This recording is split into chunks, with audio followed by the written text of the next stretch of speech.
El primer tema es el de la frecuencia. Como yo les iba señalando, a todos nos había ocurrido algún caso, ¿no?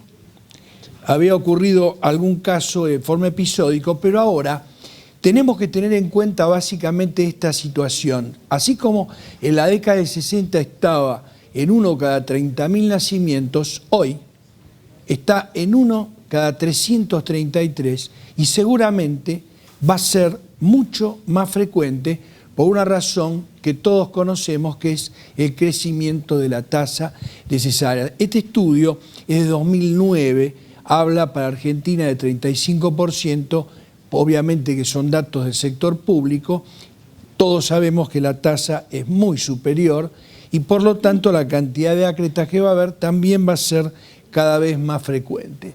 Vean ustedes básicamente en esta comparación que pertenece a un trabajo bastante grande, hecho en los Estados Unidos, donde vean, como todo lo que todos sabemos, que la relación entre acretismo e histerectomía está estrictamente relacionada con el número de cesáreas, o sea que a más cesáreas, más acretismo. Este es un consenso sumamente importante que se hizo entre todas las sociedades de diagnóstico por imágenes, de ginecología, de radiología, etcétera, en Estados Unidos, que es básicamente ya establece a nivel del año 2014 lo que acabo de señalar, que es el hecho de la frecuencia de 3 cada 1000 nacimientos, pero convalida por primera vez algo que se viene viendo ahora que hay tanto auge del diagnóstico prenatal y que realmente configura un problema serio desde el punto de vista ético y del pronóstico. Es el tema del incremento de sacos gestacionales implantados sobre cicatrices de cesárea, cosa que hoy en día es muy fácil de destacar. Básicamente, Tim Ortiz, que es un precursor de la ecografía, empieza ya a esta altura a señalar la cantidad de revisiones y publicaciones. Esta es una imagen típica de implantado en la cicatriz, hecho con eco y con Doppler, y él ve algo que es muy interesante, a la altura que esto fue publicado en 2012, donde se ve la cantidad de publicaciones que van apareciendo, o sea, el N casos que van apareciendo. Hoy en día esto ya son sinónimos. O sea, hoy en día ya está confirmado que embarazo implantado en la cicatriz es acretismo casi con certeza, como voy a tratar de demostrarles ahora. Esto plantea que dado que vamos mejorando muchísimo, que se diagnostica la pulsatilidad, el reflujo de la válvula tricúspide a las 12 semanas, que para cualquier ecografista bastante entrenado o no tanto, puede llegar a encontrar un embarazo implantado en la cicatriz. Y entonces acá empiezan los problemas. En esta casuística de Tim Ortiz, él hace una revisión en la que encuentra distintos reportes, algunos, ya ven que hay un número importante de casos, en los cuales se resolvieron algunos con método de Exate, otros con dilatación y curetaje, otros con embolización, otros por histeroscopía. O sea, el problema actual que se presenta a cualquiera que atienda obstetricia es que mañana le puede llegar una paciente que se hizo una ecografía de control del primer trimestre con un embarazo implantado en la cicatriz y ahí se le plantea la situación de tener que decirle a la paciente, mire señora, por ahí se mueve, no se va a mover en general, o usted va a terminar probablemente perdiendo el útero. Con lo cual, dentro de los embarazos no punibles, hoy en día existe la situación, está bien, ustedes me dirán, esto se puede considerar como un embarazo cervical en el cual se propone la interrupción, porque se sabe, bueno, casi diría que no es cervical, porque obviamente es intracavitario, pero entra dentro de las posibilidades de certeza de que vamos a tener un acretismo. Yo, haciendo una retrospectiva de los casos personales, recordé perfectamente en que estas pacientes en su momento tuvieron o fueron interpretadas como aborto en curso porque tuvieron una pequeña pérdida y luego vieron que la pérdida paró, quedó ahí y terminó obviamente en un acretismo. Obviamente es una casuística pequeña, la anécdota, como van a ver ustedes, acá la cosa empieza a modernizarse más. Estamos hablando de bibliografía 2014. No les llame la atención que muchas de las publicaciones son de origen chino. Fíjense que esta gente, concretamente, está presentando en un lapso, no ignoro si el hospital es de derivación o un hospital con atención general, 16 pacientes con embarazo implantado en la cicatriz que trataron con ablación a través de ultrasonidos de alta frecuencia. Ignoro si en la Argentina existe este procedimiento para alguna finalidad, pero lisa y llanamente las trataron. Este estudio, que también es otro chino, porque no es el mismo, fíjense que ellos ya están presentando también en una publicación bastante reciente de 2014, en una experiencia de 10 años, básicamente 22 casos que fueron identificados durante el estudio. Mire a qué edades gestacionales, y todos los diagnósticos fueron hechos por ultrasonido. Pero ellos no se juegan, no hay consenso acerca del método de elección. Lo que yo quiero señalar y ratificar es que a cualquiera de nosotros la consulta del lunes puede ser una paciente que aparezca con este cuadro, y hoy por hoy nos vemos obligados, sí, a vigilar una nueva ecografía, pues se movió en implantación baja, pero tiene una muy alta probabilidad que se quede ahí y sea el principio de un acretismo, sobre todo si la paciente tiene antecedente de una cicatriz anterior, que es el hecho fundamental. Seguimos. Esto sí es un trabajo, acá sí voy a arriesgarme a que se enojen conmigo, porque es realmente fundamental. Vuelve a aparecer el patriarca de la ecografía ginecológica, por lo menos, en el cual esta gente ya afirma directamente que el embarazo implantado de la cicatriz es un precursor de una placenta con adherencia anormal. E hicieron una experiencia bastante difícil de repetir, porque ellos tuvieron o reportaron 10 casos en los cuales identificaron tempranamente embarazo en la cicatriz, pero las pacientes decidieron continuar el embarazo, a pesar de los consejos, etc., habiéndole explicado, bueno, todo lo que quiera. Esas pacientes fueron seguidas durante entre 2 y 4 semanas de intervalo con ultrasonidos. Y obviamente ellos dicen por acá que eso debe ser usado para aconsejar a la paciente, lo que yo mencioné, pero lo interesante es los casos, porque no todos los acretismos se complican al final, sino que algunos, como este caso que tuvieron ellos de los 10, digamos, a las 19 semanas fue una pércreta que hizo un abdomen agudo y tuvieron que hacer una histerectomía a las 19 o 20 semanas. Todos estos casos tienen confirmación del diagnóstico y la mayoría fueron histerectomías. Por supuesto que este trabajo viene acompañado de una iconografía. Cada caso está acompañado del seguimiento, o sea, este es uno, obviamente, como ellos lo fueron, hasta le ponen la semana, para mí que no soy ecografista, es una ayuda, donde vean cómo fueron siguiendo los casos y obviamente cómo terminaron. Es decir, el primer problema que tenemos es que el diagnóstico temprano ya se puede hacer. El problema es qué hacemos, aparte de decirle a la gente que está corriendo el riesgo de tener un acretismo seguramente. Y acá este comentario que lo hace Comstock, que también se ocupa mucho, dice, o lo que quiero rescatar de esto es cómo distinguir un embarazo implantado en la cicatriz. Ellos dicen que hay muchos casos, como todos sabemos, que sí, aparecen como bajos, pero que luego avanzan. Por lo tanto, sí, se hace más imperioso el hecho del seguimiento cercano, porque muchos de ellos pueden, sobre todo si no hay cicatrices previas o no hay cicatrices de raspados o de miomectomías, efectivamente eso puede ocurrir. Hay que tener en cuenta, obviamente ustedes lo harán, por lo menos en Buenos Aires se ha desistido de hace rato de la política activa en lo que se refiere a evacuación por dilatación y curetaje de los huevos muertos y retenidos, y se espera la evacuación espontánea. O sea, ha disminuido notablemente, a algunas pacientes cuesta convencerlas, pero finalmente se resuelven espontáneamente. Lo mismo pasa con los miomas, que en general uno ve que se tratan de no operar, hacer miomectomías a mujeres jóvenes, porque muchos acretismos no son cicatrices necesarias, son de miomectomía o de raspado. Con lo tal, esos factores siguen siendo de riesgo real. O sea que en una palabra, hoy aquí, a esta hora en Bariloche, tenemos que decir que la sospecha clínica sigue siendo un factor fundamental.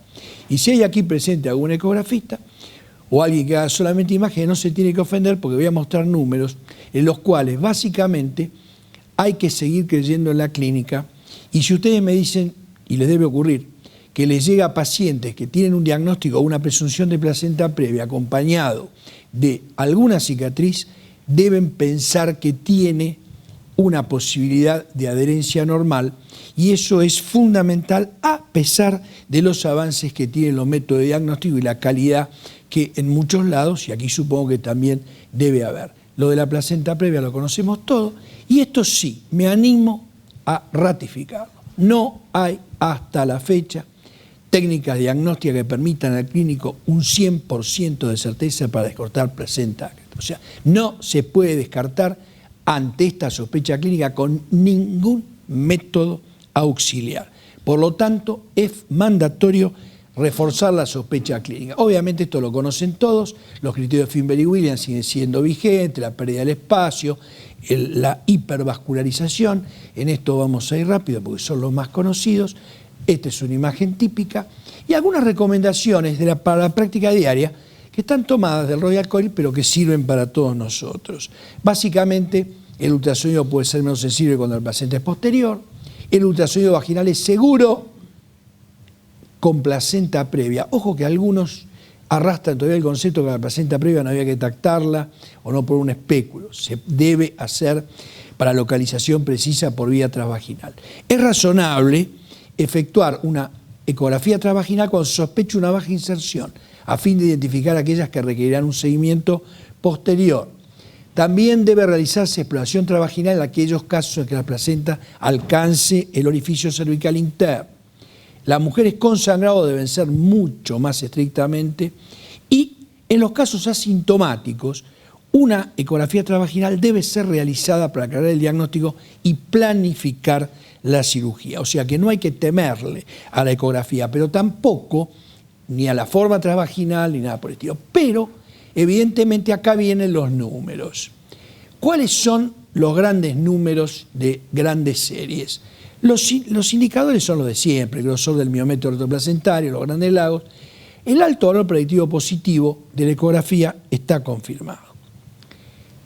De repente, otra serie grande en el cual reporta sensibilidad del 89% y una especificidad del 98%, con los mismos criterios.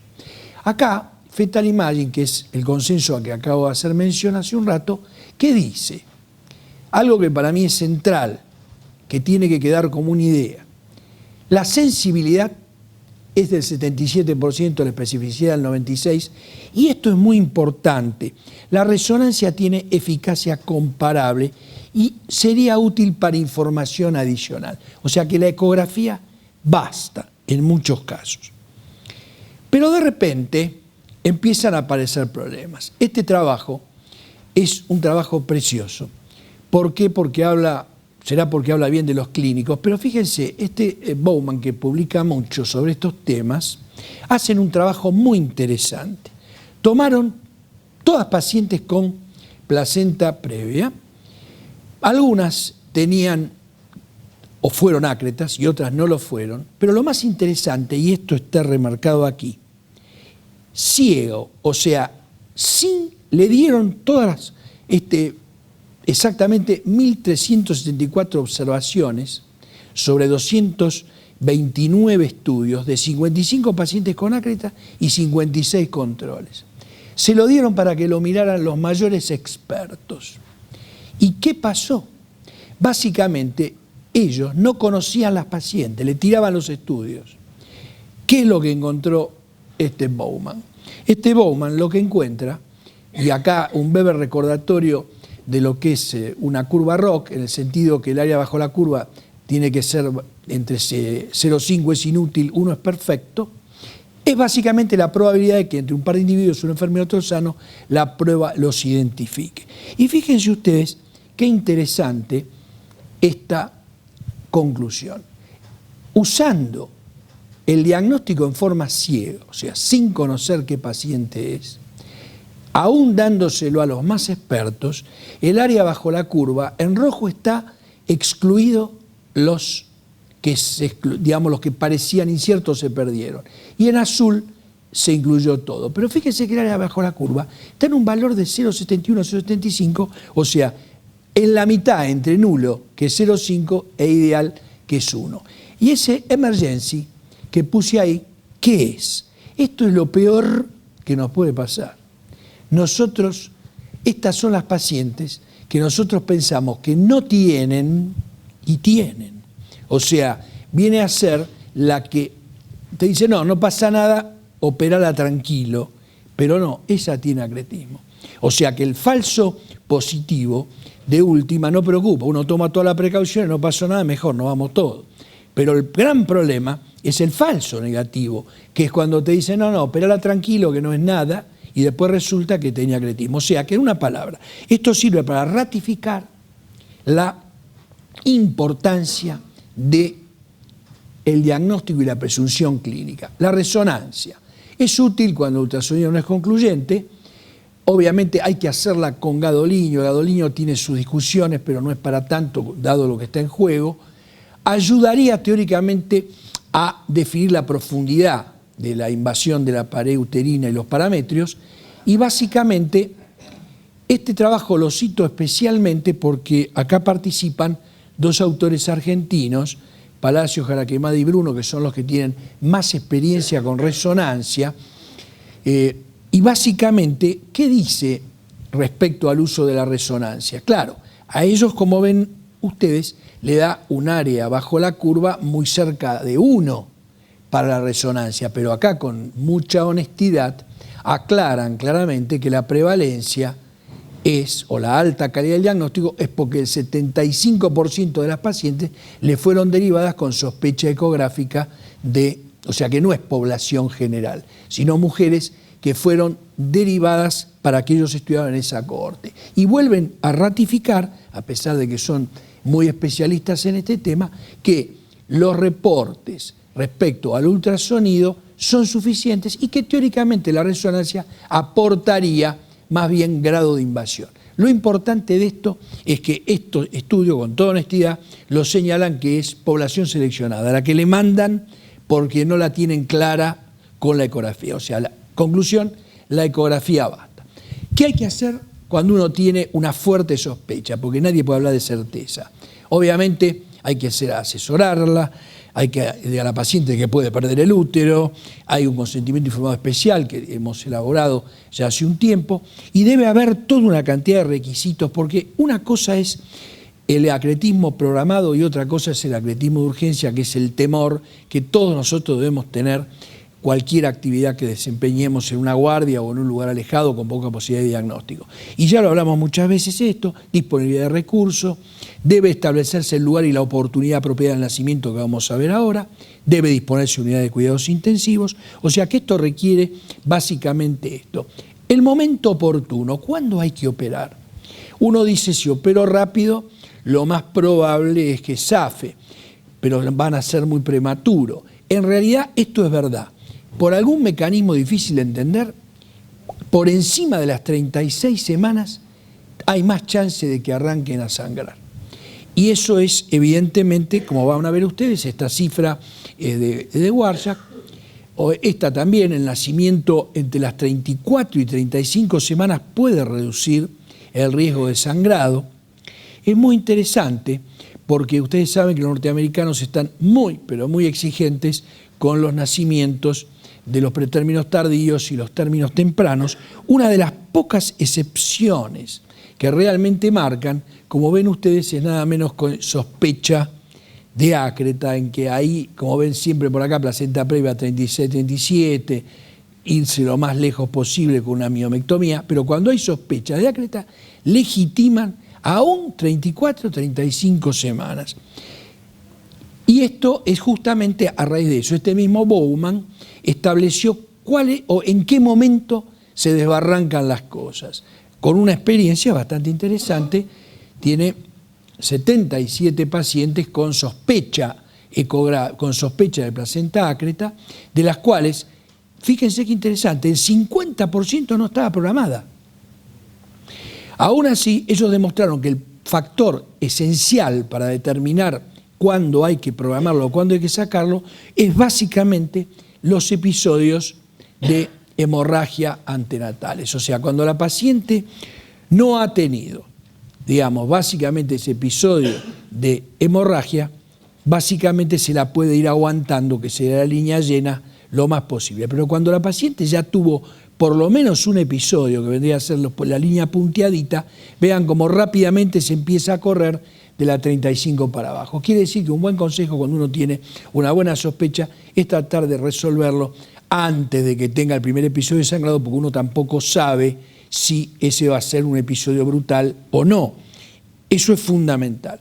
Y este estudio es muy interesante porque es un estudio hecho en el hospital italiano que, según me contó, en Tandil estuvo este muchacho Meyer y lo han publicado también completo al exterior. Pero fíjese qué interesante, a raíz de este trabajo de Bowman, Lucas manda una carta a los editores del American Journal donde muestra la experiencia del hospital italiano, esto también es de este año, donde básicamente ellos planean alrededor de las 36 semanas. Pero fíjense qué interesante, sobre 95 casos en que tuvieron sospechas durante 10 años, tuvieron confirmación prenatal el 83%. Quiere decir que hubo un número en que no pasó, mejor.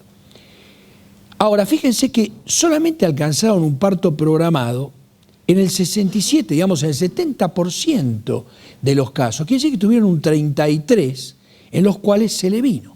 Y tuvieron que hacer nacimientos a las 30 semanas, incluso a las 26. ¿Y la causa cuál fue? El sangrado. Esto hablando con ellos me explicaban que, bueno, ya se habló aquí, ellos reciben una muy fuerte cantidad de pacientes derivados, o sea que no son todas pacientes estudiadas por ella, sino que son pacientes que de repente le caen en una guardia y tienen que zafar. Con lo cual, eso justifica. O sea, la idea entonces es que la programación tiene que ser en lo posible entre las 34, 35 semanas y con todos los recursos que hemos mencionado. Esta es una cosa de que es una experiencia personal que después vi que la publicó Arulcúmara, pero no creo que se haya copiado de mí, en el cual la idea es que dentro del campo, ya con el útero afuera, obviamente vamos a hablar de la incisión fúndica, poner el transductor del ecógrafo en contacto directo con el útero, porque la altura no es la misma que uno tiene estimada. Cuando hablaban de estereotaxia de la mama mental, como decía del Castillo, yo me acordé también de esto, que no es lo mismo lo que uno lleva en el mapita de la ecografía con cuando uno pone el útero a la vista. Y esto es muy bueno para poder establecer dónde está el borde superior de la placenta y rápidamente hacer la incisión fúndica, que eso es fundamental. Y me detengo en esta diapositiva. Yo considero que alguien que no tiene, le cae de urgencia, presume por clínica, por ecografía, por lo que tiene, presume que esta paciente puede tener un acretismo, lo único que no tiene que hacer es intentar desprender la placenta. Todos tenemos casos de colegas en ciudades del interior o en la ciudad de Buenos Aires también, en las cuales sacaron el feto por el fondo, cerraron, no tocaron la placenta y derivaron la paciente. La clave del problema es cuando uno intenta desprender. Esto es muy fácil. Uno tiene la sospecha o ve o tiene de alguna forma. Se hace el ocitóxico. Si la placenta no amaga moverse, no la toquen. Básicamente, si uno no toca la placenta, no pasa nada. Simplemente se cierra la sutura, se hace, si ustedes quieren, mover el abdomen en su totalidad, en un plano, como gusten, pero pueden trasladarla perfectamente.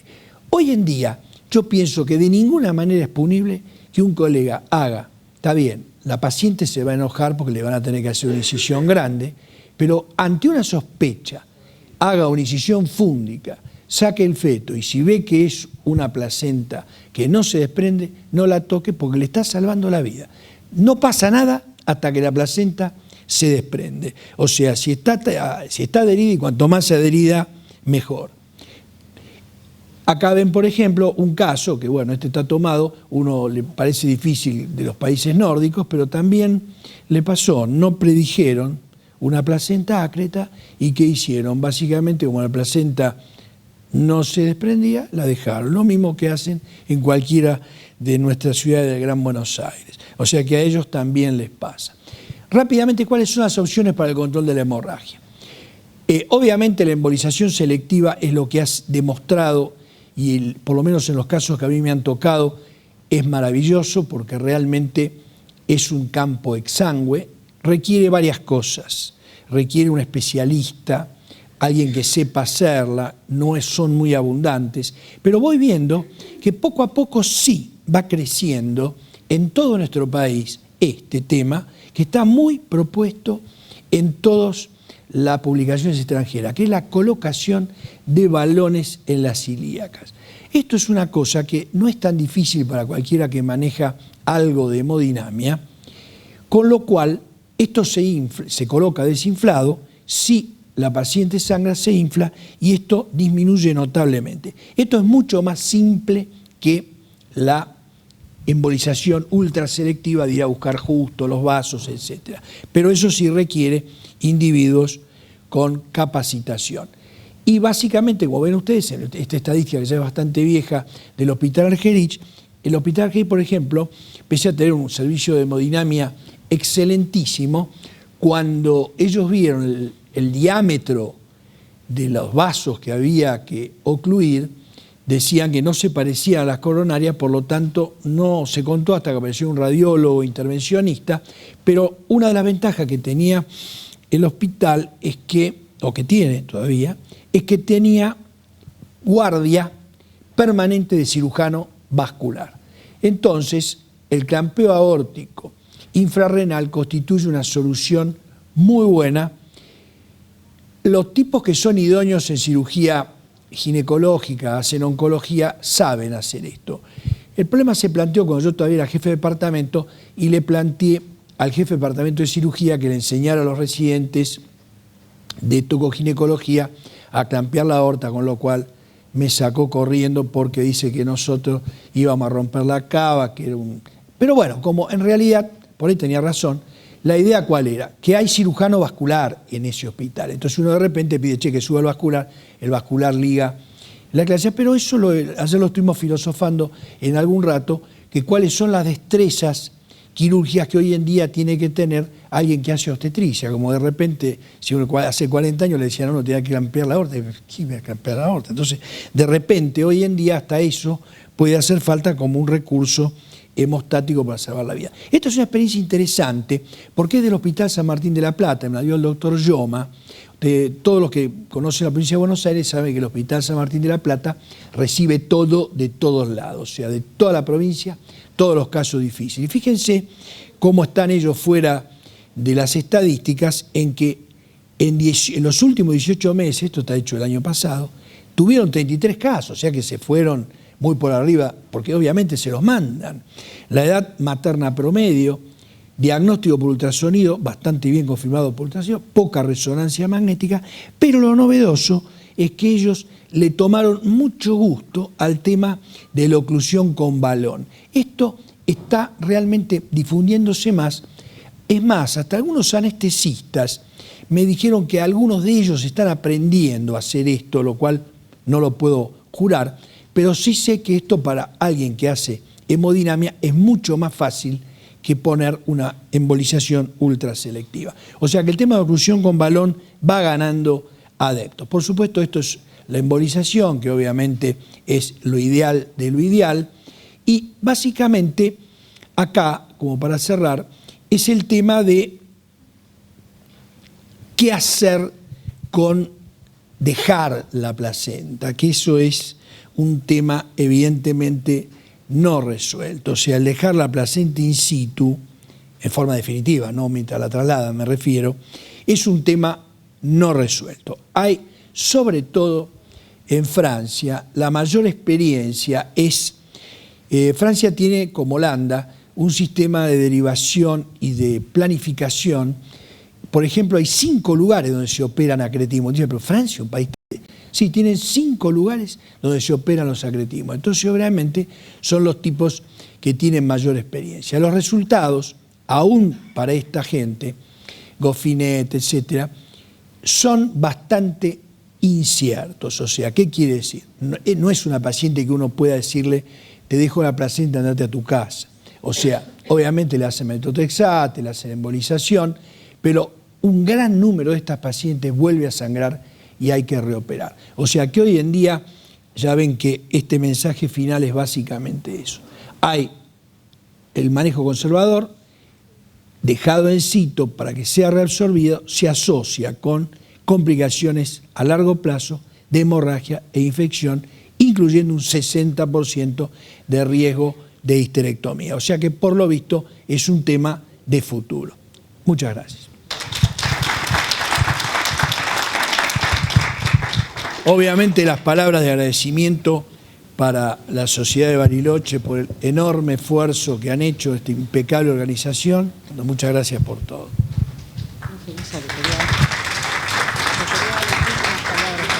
A mí me cuesta hacerme la idea de mandar a la casa a una paciente con la placenta puesta. Es decir, para salir del paso lo comprendo, cierro el útero, bueno. Pero mandarla a la casa con la placenta puesta, ¿hasta cuándo? ¿Qué van a hacer después? Porque a la antigua, ¿qué hacíamos? Hacíamos la histerectomía, hacíamos la cesárea y hacíamos la histerectomía, todos juntos. Si yo no voy a poder conservar si esa paciente no va a poder conservar el útero, mandarla a la casa con la placenta puesta, el útero, no sé qué pronóstico tiene esa paciente en cuanto a infecciones, metrorragias. Si no va a terminar igual después, dentro de 3 meses, es lo mismo. Me cuesta entenderlo. Bueno, pero por eso mismo te cuento, yo no tengo conocimiento de que aquí en Argentina alguien haya reportado un manejo conservador. Por eso dije que básicamente los que tienen más experiencia en esto son básicamente los franceses, que tienen un sistema de derivación, de control y de distinto. Ahora, aún así, los resultados de esta última reseña muestran básicamente lo que vos decís. O sea, el 60% termina mal, o con otra hemorragia, o con infección, o con una histerectomía. O sea que en eso no se ha avanzado. La pregunta que yo esperaba es, ¿qué se está haciendo para evitar el acretismo? Hay algo, si tengo un minuto más, que no va a tener marcha atrás, que es evitar la cesárea. Lo que puede tener marcha atrás son las miomectomías y puede tener marcha atrás los no raspados. Ahora, el gran tema es que ¿qué se está investigando ahora? Que esto lo leí hace muy poquito. Ahora se está volviendo a investigar algo que básicamente nos enseñaban como residentes, que es cómo suturar el útero. Ahora el tema parece estar pasando por con qué material, con qué tipo de resguardos, que si Bicryl, que si Catgut, y evidentemente en eso hay algunas diferencias. Se está estudiando mucho por ese lado, como que también es una batalla perdida lo del parto después de la cesárea anterior, eso en todos los países del mundo, incluso en Argentina, ya prácticamente es inexistente, salvo aquella que, bueno, entra con 8 porque se le hizo tarde y apareció, pero digamos que sea aceptado. En muchas instituciones ya le dicen directamente, no, mira, acá se opera. O sea que esto es un hecho que por eso hablaba de que esto es más importante que para mí a esta altura de la carrera, para los muchos jóvenes que veo aquí, en el cual esto se va a convertir más que en una epidemia, porque en la medida que la diferencia que hay entre cuando vos iniciaste tu formación o yo inicié mi formación es que la tasa de cesáreas era muy baja. Incluso yo recuerdo, cuando era residente del Hospital Ramos Mejía, que había los grandes que tenían una destreza, pero que se lo hacían un force con un sacapunta o hacían cualquier cosa por vía vaginal, pero que operaban horrible. Es decir, que en esa época no se había descubierto todavía lo del SIDA y el H, porque usaban la Reverdén. Entonces había que estar muy rápido con las manos para que no le pinchara los dedos. O sea, eran terribles operar, porque la cesárea era tan excepcional que la hacía el jefe, o más o menos, pero era un 8%. Debo tener guardada alguna memoria de que hacía en esa época del Ramos, en el cual la tasa de cesárea no llegaba ni al 10, ni remotamente. Era rarísimo. Pero bueno, eso vino así y ahora estamos así. Entonces, ahora, si alguien espera que la tasa de cesárea baje, olvídenlo. En el mundo no baja. Y aquí quizás será lo mismo que en Buenos Aires, aumenta la edad de las embarazadas, la cesárea a pedido de la paciente es un hecho cotidiano en la primera consulta o en la segunda, lo sumo, donde la paciente pregunta, doctor, ¿usted me va a operar? Porque si no me busco otro médico, así directamente. Con lo cual, uno tiene la opción de, si tiene reparación, bueno, vaya o se queda sin paciente. Entonces, la idea es que todo esto no puede parar, por lo menos en determinados ámbitos no lo veo. Así que, bueno, habrá que seguir inventando por otro lado, por ahí revisar la técnica de la sutura. Una de las cosas que aquí yo me acuerdo había un famoso obstetra de la Peralta Ramos, Domingo Raimondi, quizá ustedes, algunos los van a nombrar, los más veteranos, que era una figura sensacional en los años 70, los 80, y que este hombre, me acuerdo, que sostenía no era un pibe que acompañaba hacia bota o así en algún evento, y de repente él sostenía la teoría de la sutura en un solo plano, porque no se olviden ustedes que hasta los años 60 se hacían 3 planos en útero, hacían 3 planos, y con reverdén, que era la aguja esta, que era como una de colchonero. Bueno, básicamente cuando uno ve los materiales que hay ahora, que pide un que es finito y que dame la aguja esta, y qué sé yo, uno ve que hay una ventaja en la recuperación de los pacientes muy grande. Ahora, parece que eso no sirve. Y están dándole la vuelta por ahí. Si hay que volver, en muchos países del mundo volvieron a las 2 capas, y volvieron al asunto de tratar de no abarcar la mucosa, o sea, de que sea solo músculo muscular. Siguen debatiendo sobre si el colgajo de la vejiga hay que volver a suturar, el peritoneo o no. Los cirujanos están enojadísimos con las nuevas tendencias que tienen sobre todo los cirujanos más jóvenes de no cerrar el peritoneo. Cuando uno habla con los cirujanos, dice usted, partero, lo que hacen son unos animales, ¿cómo se le ocurre no cerrar? ¿Y qué ganan? 5 minutos, ¿para qué?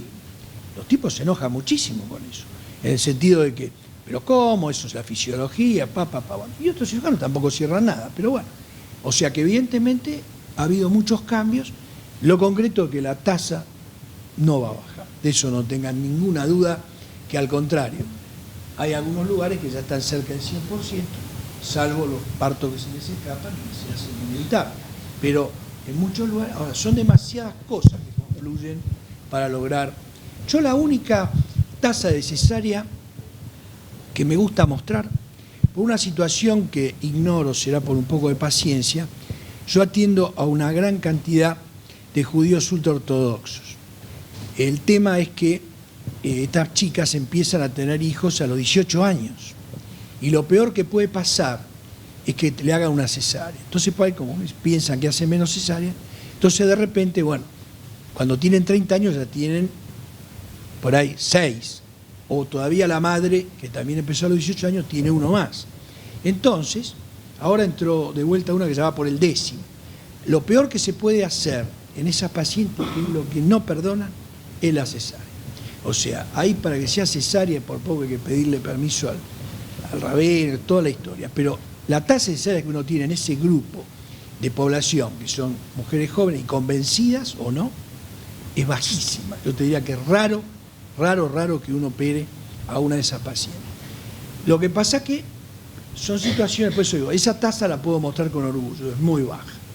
Pero por otro lado, si uno toma la tasa global con las chicas que vienen de fertilidad y que ya son grandes, no hay solución. No hay solución. Bueno, no sé si contesta eso.